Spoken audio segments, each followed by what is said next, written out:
बड़ी त्रिगुणाई गुरु साचे दरबार की जय।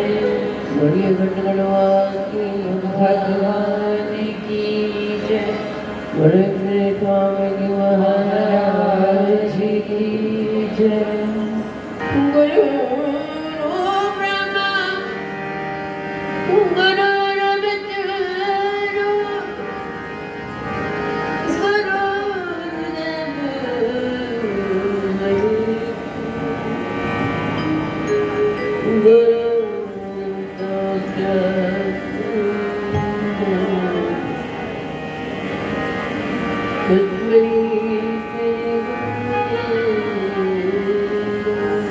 बोलिए सच्चे दरबार की जय। गढ़गढ़वासी भगवान की जय। अभी तक आपने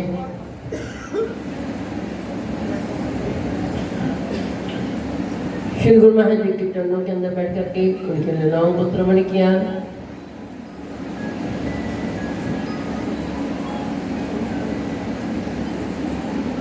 जो बड़ी मुश्किल से प्राप्त होती हैं ये सुनहरी घड़ियां,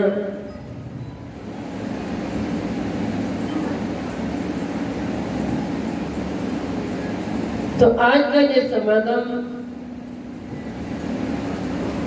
एक अनंत स्रोत है। तो महान पुरुष कहते हैं कि ख्वाहिशें ही भटकाती हैं जिंदगी के रास्ते।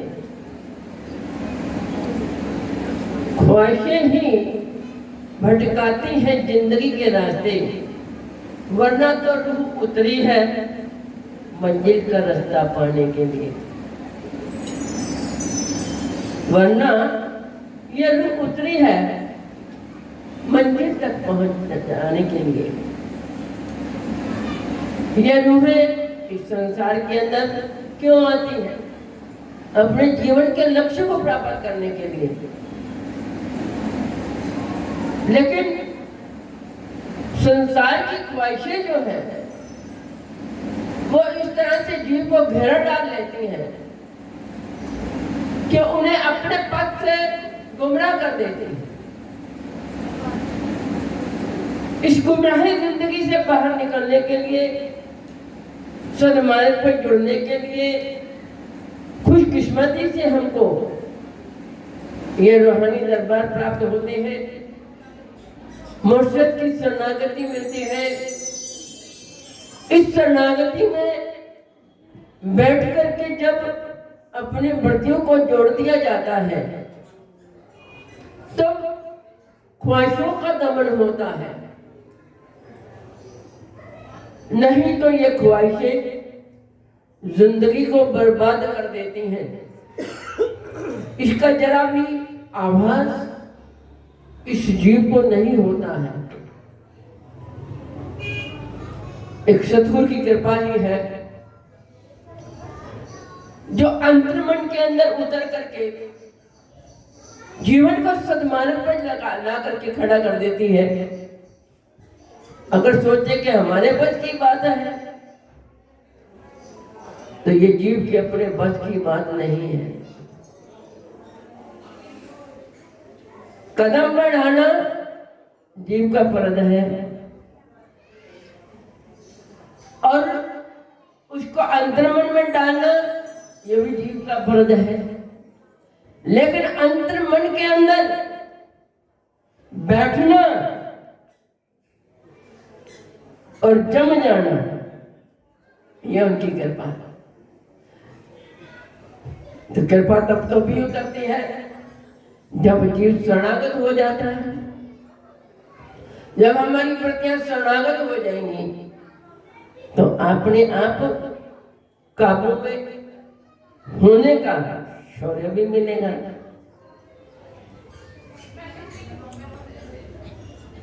वह हुनर प्राप्त होगा उनकी कृपा से, उनकी रहमत से।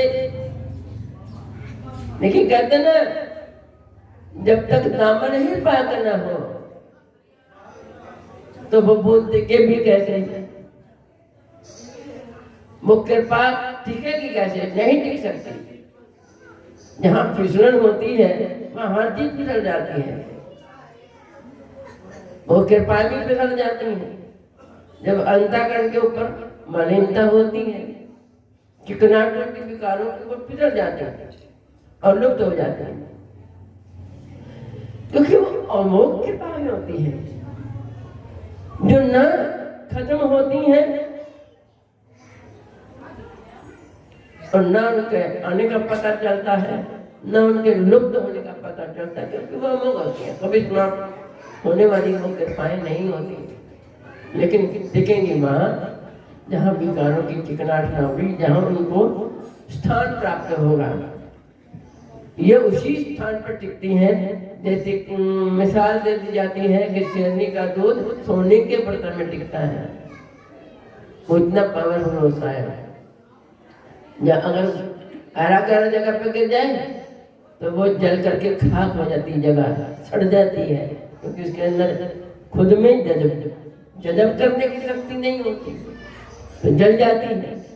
या इतना वजन पड़ जाए तो जलेगी, खाक हो जाएगी, नहीं समा पाएगी, लुप्त हो जाएगी। इसलिए वो कृपाएं टिकती नहीं है, लुप्त हो जाती है और जीव देखता ही रह जाता है। तो ये तो उनका कर्म है, उनकी रहमत है। जैसे हंस जो है परिंदों के अंदर वो अपने अंडों को पकाते हैं, ऐसे गुरुदेव अपनी रहमत के परों के अंदर जीवों को समेट लेते हैं।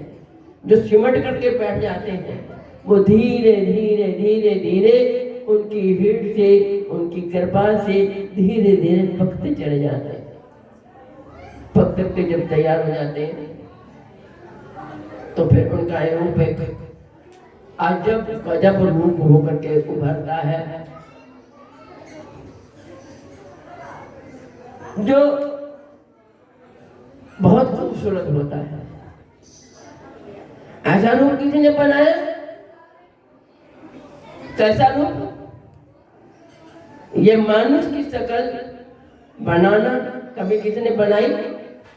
अब तुम कहते हो कि हमारे घर में पैदा हुई, हमने बनाई। तुमने खाक क्या खाक बनाई? तुम खुद ही एक उसका कीचड़ का कतरा हुआ, तुमने क्या खाक बनाई? ये तो नजरिया है। बनाने वाला और है जो खूबसूरत बना देता है, वरना तो एक कचरा है, कतरा है। उन्होंने पीठ का यहाँ पड़ी हो, इसको साफ कर दो। खून पीठ किसी का पड़ा हो ना सामने, साफ कर दो। देखने से क्या होता है? अच्छा नहीं लगता। उनका देख करके घबराहट होती है, जी मचलाता है देख करके। साफ कर दो इसके। तो है तो वही, बनाया किसने? उस परमात्मा ने। ये सारी सृष्टि भी बनाई उसने, और जीवों से जीवों की पैदाइश बहाना दे दिया, शोहरत दे दी है। इंसान जात को मिल जाती है, मनुष्य जात को मिल जाती है कि फला के घर में बच्चा हुआ है, मानव पैदा हुआ है, मनुष्य पैदा हुआ है। हर जीवों के अंदर जीव पैदा होता है, जात के अंदर जैसा वो होते हैं। तो इस मानव की रूप बनाया किसने? परमात्मा ने।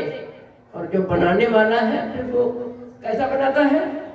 वो अपने जैसा ही बनाता है। अपने जैसा बना करके जब इस जहां के अंदर उसको भेजता है तो यहाँ के जितने भी विकार है उसको घेराव डाल लेते हैं। अरे यार, अरे तुम तो बड़ी चीज है, उसने देखा है कर, उसने देखा है। बनाने वाला कैसे, किसने बनाया? ऐसा बढ़ जाता है, उतरता है जमीन पे। जीवन के लक्ष्य को प्राप्त करने के जिससे हमारी बिछड़ी है, जिससे जुदा है, उसी पे पहुंचना है हमने। वहां पर हम पहुंच नहीं पाते।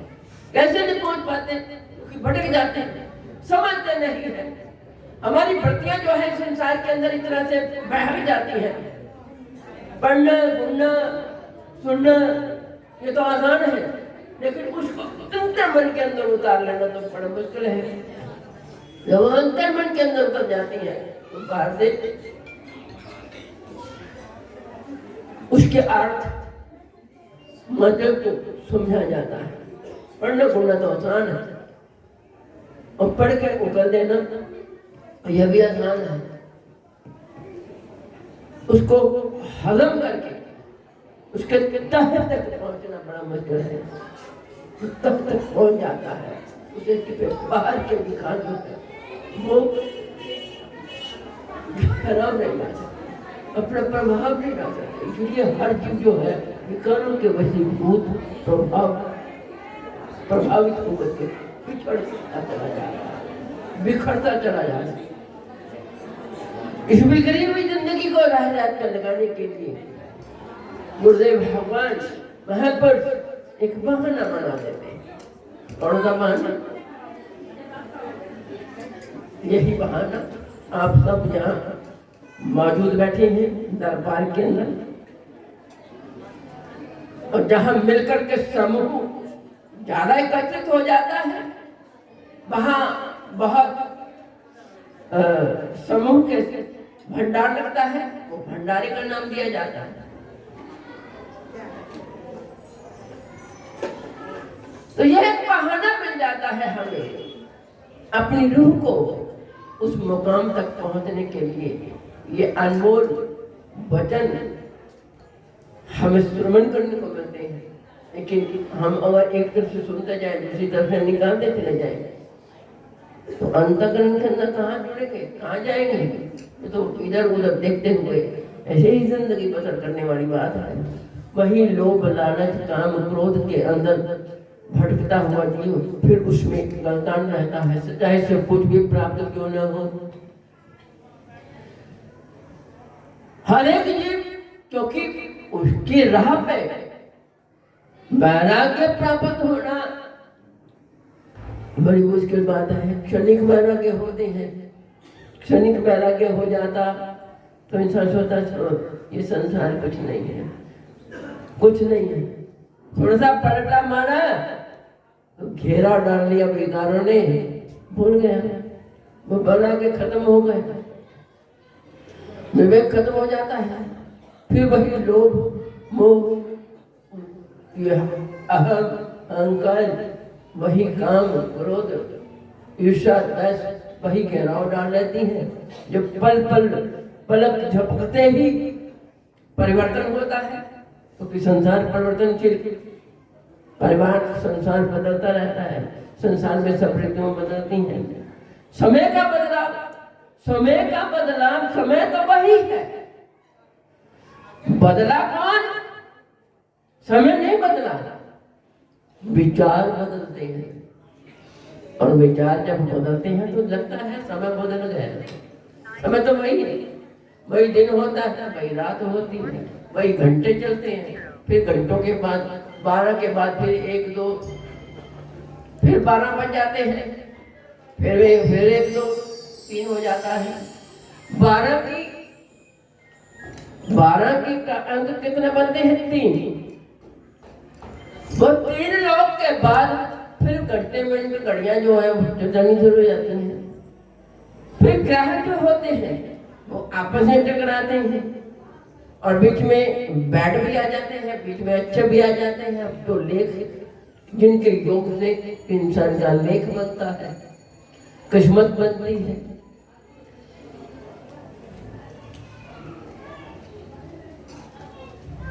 तो क्या कहा?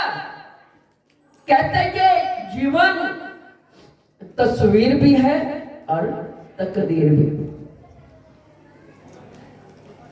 फर्क इतना है, तस्वीर इंसान खुद बनाता है, उसमें खुद रंग भर देता है, और तकदीर वो परमात्मा अपनी मर्जी से रंग भरता है। बोल जयकारा बोल गणेश महाराज की जय।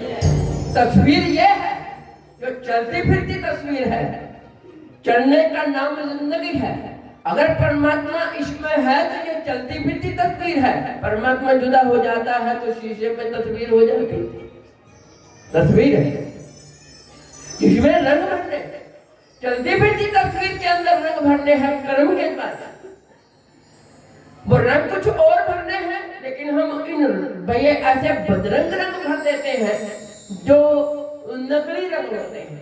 और नकली रंग से हमारी तस्वीर दिखने में तो खूबसूरत लगती है, लेकिन जब हवाओं का झोंका लगता है तो वो बदरंग हो जाते हैं।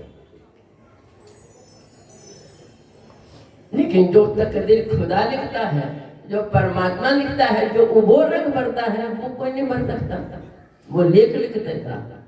पैदा होते ही जीव के लेख लिखे हुए होते, कुछ उसके शुभ कर्म बीच में जुड़ जाते हैं, कुछ पास में जुड़ते हैं, वही हमारा भविष्य बन जाता है, यही हमारा सरसों चला जाता है। कहाँ जीव पैदा हो जाता है, कौन सी योनि के अंदर पैदा हो जाता है, फिर वहां से धक्के खाता हुआ फिर मर जाता है, फिर जिया जाता है। जीना मरना ये संसार का नाम है। इससे हमारे अपने जीवन को उस पार लगाना है। उस पार तक तभी जाएंगे जब हम सुनते, सुनाते, करते, रहते, चलते फिरते, वो प्रेरणाएं जो उस कुदरत की है, जो हम वेद शास्त्रों के अंदर पढ़ते हैं, वो प्रेरणाएं हैं। वो प्रेरणाएं को सुना, श्रवण किया और छोड़ दिया, ये तो बात नहीं। उगलने के लिए हम कुछ भी करते हैं। शनिक वैराग्य के अंदर कई साधु बन जाते हैं, लेकिन वो शनिक वैराग्य होता है जब तक जीव अंतर्मन से नहीं उभरता, निखरता, तब तक साधना का नाम है। साधना कैसे भी करते हैं। साधना जब संपन्न हो जाती है तब संत बनता है।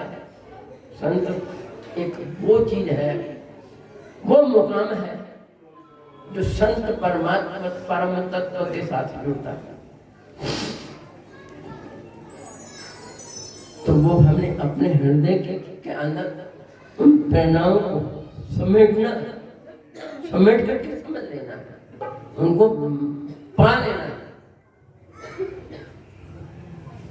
तभी जीवन बनता है, उभरता है।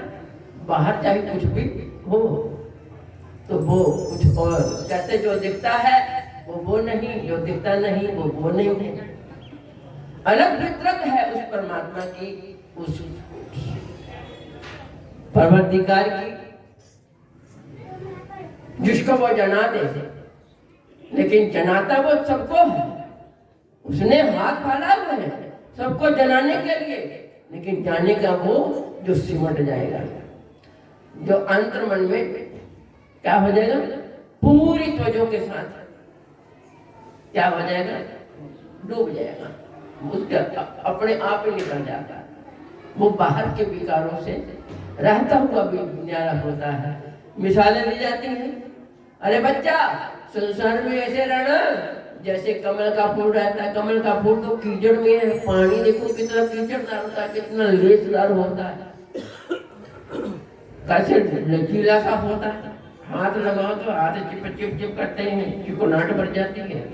बीच में उस जल में एक और ही उसके गंध होती है, लेकिन बीच में जब वो खेलता है तो अपने परागण को, अपनी खुशबू को कैसे छोड़ता है। पैदा कहाँ हुआ, कीचड़ में। वो उसकी इसलिए मिसाल दी जाती है कि कमल की फूल की तरह तुम संसार के कीचड़ में रहो, अपने जीवन को उभर दो, उसमें लेपायमान मत हो। वो कीचड़ तो साथ लगता ही नहीं, अलग ही होता है, लेकिन है तो उसी के अंदर। इसलिए वो मिसालें दी जाती है, अरे बच्चा ये संसार तो कीचड़ रूप है, तो मैंने अपने जीवन की कमल को खिलाना है। वो खिलेगा कब, जब प्रेरणाओं को अंतर्मन के अंदर उतारा जाएगा और अपनी बत्तियों को उसके साथ जोड़ दिया जाएगा। मिसालें तो हमारे समझने के लिए होती है। कि एक साधु उस पार जाया करता था, एक बार उसका घर था, एक बार में वो भ्रमण करने के लिए जाया करता था। तो बीच बहुत बड़ी एक नदी है, नावे का उसको उस पार कराता, लेकिन वो अपने जो अध्ययन किया वेद शास्त्रों का, वो रोज उसको वो श्लोक सुनाया, कभी कौन सी बात सुनाई, कभी कौन से शास्त्र की बात से जो पढ़ है वो सुनाता। तो वो बड़े ध्यान से सुनता चला जाता, अपने चप्पू चलाता जाता, सुनता चला जाता, सुनता चला जाता, उस पार वो चला जाता। ऐसे बड़े रोज इसी तरह से गुजरते चले गए और वो रोज कोई ना कोई बात उसको सुनाता, वो बड़े त्वचों के साथ उसको सुनता और अंतर मन में उतारता चला जाता। अब हम सुनते हैं एक तरफ से सुना, दूसरे कान से ना दिया, फिर अपने उसमें उलझ गए। लेकिन वो था अपनी नाम चढ़ाता, उनके उस जो वो भजन करते उनको वो श्रवण करता, अपनी प्रति को साथ में जोड़ता, और जब बैठता तो उन्हीं प्रेरणाओं को हृदय मन के अंदर विचार उतार करके अपने प्रतियों का योग करता रहता है। तो योग करने से, इसे जन्म करने से कुछ हासिल होता है। तो ऐसे करते करते कई रोज गुजर गए। एक रोज क्या हुआ, कितने प्रेम हो जाता है, मोहब्बत हो जाती है, उसका काम है, उसने वो उस बात छोड़ देता। तो एक दिन साधु ने उस नाविक को जब वो किनारे पे उसको उतारने लगा, तो उसने उसका हाथ पकड़ लिया, चल यार आजा, तो मेरे साथ मेरे घर में आजा। मोहब्बत हो गई थी उससे, तो अंदर ले गया, आजा अपने घर में। तो सामान पड़ा हुआ था, कहने लगे, मेरे मन के अंदर जब भाव पैदा हुआ तो उसने उसको उतार लिया। तो कहने लगे, देख बच्चा, ये देखो इतना सामान पड़ा है, और मेरा शरीर भी बस अब वो है, मैं भी बुढ़ापे की तरफ, मेरा आयु जो है वो हो गई है। तो इस सामान को मैं क्या करूँगा, मेरे पास जो धन दौलत है यही भी तू रख ले, और ये सारा सामान भी तू ले जा, तेरा जीवन संभल जाएगा, तेरा धन धान्य मिल जाएगा, परिवार सुख से पालन पोषण होगा, और तू ये ले जा। अब मेरे किस काम का है, मैं तो अकेला हूँ, आज दम छूट जाए तो ये सब पड़ा रह जाएगा, इसलिए तू इसको ले जा। उसने कहा, ना महाराज, मैं नहीं देता। कहते क्यों? कहते ये धन लिया हुआ जीवन को नष्ट कर देगा, हमारे परिवार के सुख चैन को बिगाड़ देगा, बच्चे जो है मुफ्त में धन के अंदर उनकी वृत्तियां खराब हो जाएंगी, हमारा परिवार बिगड़ जाएगा, और बिगड़ता हुआ मिट जाएगा।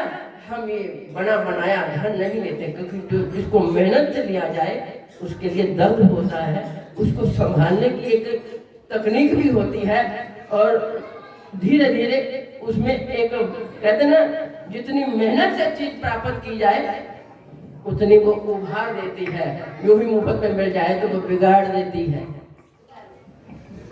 मुफ्त में धन मिल जाए तो लोभ लालच में बंदा बिगड़ गया, अब यूं आएगा, कदर नहीं है। जो मेहनत से ली जाए उसकी कदर होती, संभाल के रखता है, धीरे धीरे उसका इस्तेमाल करता है, उसको एक आगे बढ़ने का एक शौक पैदा होता है। तो ये तो दिमाग खराब करने वाली बातें होती हैं। ना महाराज, मैं नहीं लेता, मेरे परिवार उजड़ जाएगा, बिगड़ जाएगा। उसके जो आगे बढ़ने की जो हिम्मत है, जो उसमें सच्चाई है, जो उसमें जज्बा है, वो तो खत्म हो जाएगा। है हम नहीं लेते। अच्छा, क्योंकि उनका परिवार, वो कहता है चलो मैं तो बचा नहीं पाया, अब मेरे के किस काम का है, परिवार नहीं बचाया, क्योंकि जलजला पैदा हुआ, नदी के किनारे पे था वो परिवार, उनका किसी तूफान के अंदर घर काम हो गया, बाकी सब कुछ पड़ा था, उसको बारह के पैदा हो गया, उसने लिबास पहन लिया और अपना वेद शास्त्रों का अध्ययन करता हुआ अपनी मस्ती में रहने लगा। तो वो जो भी मिलता वो अपना ज्ञान जो है उसको सुनाता है, जीवन बसर कर रहा था। तो उसने जो प्रेरणाएं सुनी वो सुन करके उसने हृदय में उतारता गया, तो जिससे उसका ये लोभ, लालच, इससे उसकी आसक्ति बिल्कुल जीरो थी। कहना महाराज मुझे नहीं चाहिए। कहते तुम्हें क्यों नहीं चाहिए, तुम्हारे अंदर ये भाव कैसे पैदा हुआ है? कहते आप ही ने तो ज्ञान सुना कर मेरे अंतर मन के अंदर वो ऐसे उतर गए कि ये सब ऐसे ही है, जो ऐसे होता है वो जीवन को ऐसे ही कर देता है। तो इसलिए हम श्वास में जिसने हमको पैदा किया है और श्वास उसके नाम पे कर दिया है, उसके नाम के अंदर सुख है। जो पल गुजरते हैं सुखद गुजर रहे हैं, ये ना जाने हमारे चैन को कैसे हमारे खराब कर देगा। तो बस हम तो आनंद में हैं, हमारा परिवार भी आनंद में है, सुख चैन से हम जीवन बसर कर रहे हैं। बस प्रभु का नाम होता है, उसके नाम का शुक्रिया अदा करते हैं। बस आपने जो दिया है अंतर मन में, ये संसार तो एक क्षणिक छल है, भ्रम मात्र है संसार। बाकी जो कुछ है वो तो परमात्मा है जिसने हमको पैदा किया है, वही है, उसी में हमने जीवन को जोड़ना है। तो उसमें जुड़े हुए जीवन ही सुखद पल बख्शिश करते हैं, वो आनंद बख्शिश होता प्राप्त होता है, जिससे जिंदगी अच्छी गुजरती चली जाती है। सब कुछ परमात्मा है, वो है तो हम है, नहीं तो हम कुछ भी नहीं। ये समझने की बातें होती, इसलिए हम जितना सुनते हैं थोड़ा सा सुना बस, फिर अपने संसार के अंदर लगे रहे। जिंदगी है, ख्वाहिशें पैदा हो जाती हैं। एक को देख करके उसने यह देखा, हम भी ये करें, वो करें, ये करें, और क्षणिक वाला के अगर हो भी गया तो थोड़े समय के लिए बैठा और फिर हावी हो गई ख्वाहिशें। इसलिए कि जिंदगी के रास्तों को भटका देती है संसार की ख्वाहिशें। रूह तो परमात्मा तक पहुंच जाने के लिए मनुष्य जन्म तो परमात्मा से मिलने के लिए मिला है। जो जीव उससे मिल जाता उसी का जीवन धन्य हो जाता, उसी का जीवन आनंद में बन जाता। तो यही करने के लिए सतगुरुदेव भगवान सबके कहते, सबके जीवन को सुखद बनाने के लिए अपने हाथ फैलाए हुए, अपनी कृपाएं, अपनी रहमतें जो है वो करते हैं। लेकिन उभरेगा जीवन उसका जिसने उन प्रेरणाओं को हृदय में उतार लिया। बस करते करते कभी ना कभी तो जीवन निखरेगा तब जब हम तहे दिल से उन चरणारविंद के अंदर समर्पित हो जाएंगे, तब हमारा जीवन निखर जाएगा। उनकी कृपा जो है सब पर, कोई ऐसा जीव नहीं जिस पे उनकी कृपा नहीं बरसती, लेकिन टिकेगी तो कहाँ, वही ना जहाँ दुनिया की ख्वाहिशों को हम छोड़ देंगे, वहाँ उनकी कृपा ठहरेगी। इसलिए उनके साथ ही जिंदगी का आनंद है, उसी उनके लिए ही हमको जीवन मिला है, परमात्मा के लिए। वो परम तत्व ही मनुष्य को पार लगाने के लिए कहते, जिंदगी को निखारने के लिए, बचाने के लिए। बच्चा डूब रहा होता है तो जो बच्चे को बचाएगा तो वो पहले कीचड़ के अंदर आएगा। तो भगवान हम कीचड़ के अंदर ये जीव इस तरह से गुमराह है, तो कीचड़ से बचाने के लिए भगवान ने मानस रूप बनाया और आकर के हाथ फैलाया, आओ मेरी आगोश में बच्चो, आ जाओ। जो हाथ में चला गया वो तो बच गया, जो नहीं आया वो डूब गया। बोला श्री गुरु महाराज की। इसलिए जीवन को निखारने के लिए एक बहाने मिलते हैं, तो अपने अंतःकरण के अंदर इन प्रेरणाओं को उतार करके एकांत में बैठकर अपने मृत्यु का जरब लगाया करें। वो जरब लगाने से फिर वो स्रोत बीच में से जो वाइब्रेशन उठेंगी जो चिंगारियां पैदा होंगी रहमत की, फिर उसके साथ जब तुम्हारा योग होगा तो अपने आप ही जीवन अनंत की तरफ बढ़ता चला जाएगा, सही पद पर जुड़ जाएगा, जिसके जीवन हमारा परम लक्ष्य का पात्र बन जाता है। बोले श्री गुरु महाराज की, वो सच्चे दरबार की।